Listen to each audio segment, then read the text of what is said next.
You know the feeling. You set a new goal, you are absolutely fired up, and you are ready to make a big change. But then, a few weeks go by, and poof, you're right back where you started. So, let's actually dig into why that keeps happening, and more importantly, how to finally fix it.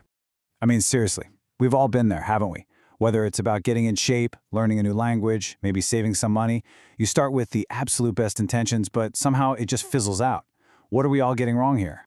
To figure this out, I want you to picture something with me. Imagine the 100-meter final at the Olympics. You've got 10 of the fastest runners on the planet all lined up at the start. Every single one of them has the exact same goal: win the gold medal. But think about it. If having a goal was the secret sauce, they'd all cross the finish line at the same time, right? But that's not what happens. Only one person wins. And this right here is what we can call the runner's paradox. It shows us pretty clearly that the goal itself isn't what separates the winner from everybody else. Winners and losers have the exact same goals. So that means the thing that really makes the difference, it's got to be something else. The real difference maker isn't the goal, it's the systems they follow. But before we even get into building better systems, we have to understand this one basic rule about how our own habits work. I want you to think of your entire day like a cup that's already full of water. You see, about 95% of everything you do is just automatic. It's driven by habits. You can't just decide to take some of that water out. If you want to pour something new in, something else has to spill out first. Exactly. You just can't leave a vacuum. Your brain will always go back to the old easy path if you don't give it a new one to follow. This is why just trying to stop doing something with sheer willpower is pretty much a recipe for failure. This slide shows it perfectly. So let's say your goal is to stop mindlessly scrolling on your phone in the morning. Okay, the person on the left is just trying not to do it. We all know how that story ends, right? Boredom kicks in and you're reaching for that phone. But the person on the right, they have a new system. They replaced the phone habit by immediately picking up a book instead.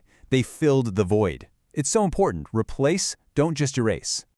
Okay, so replacing bad habits is a huge piece of the puzzle.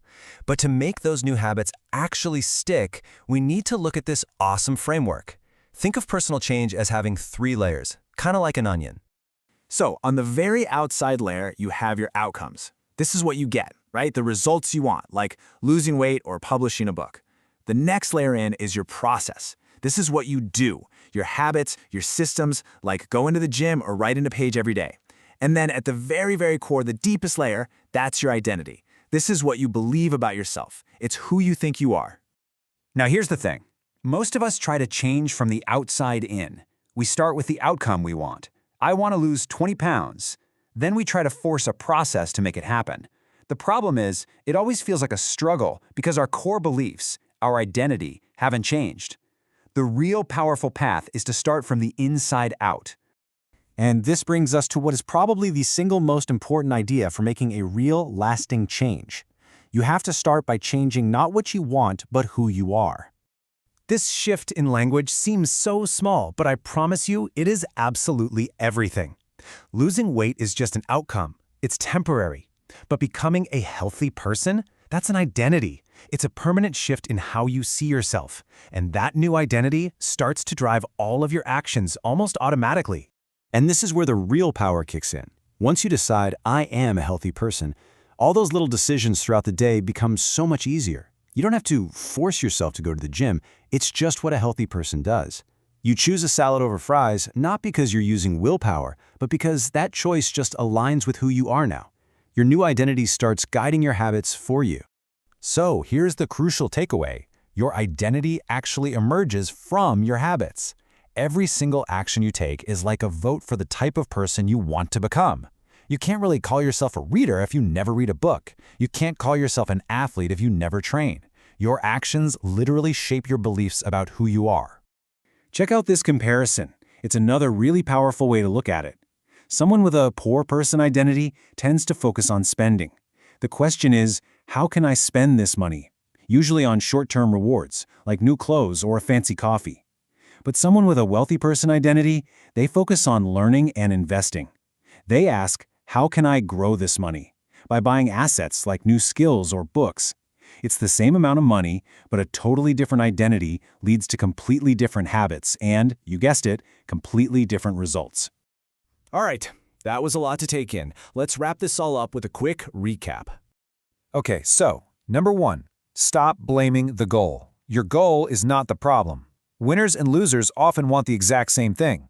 Number 2, you can't just stop a bad habit. You need a system of good habits to replace it. And number 3, and this is the big one, true, permanent change starts from the inside out. It starts with your identity.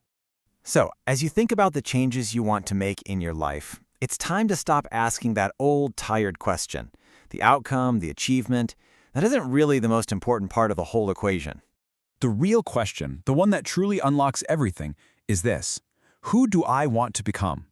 Decide on that person first, and then every single day just start proving it to yourself with small wins. Because once your actions start to align with your identity, achieving your goals isn't a struggle anymore, it's just who you are.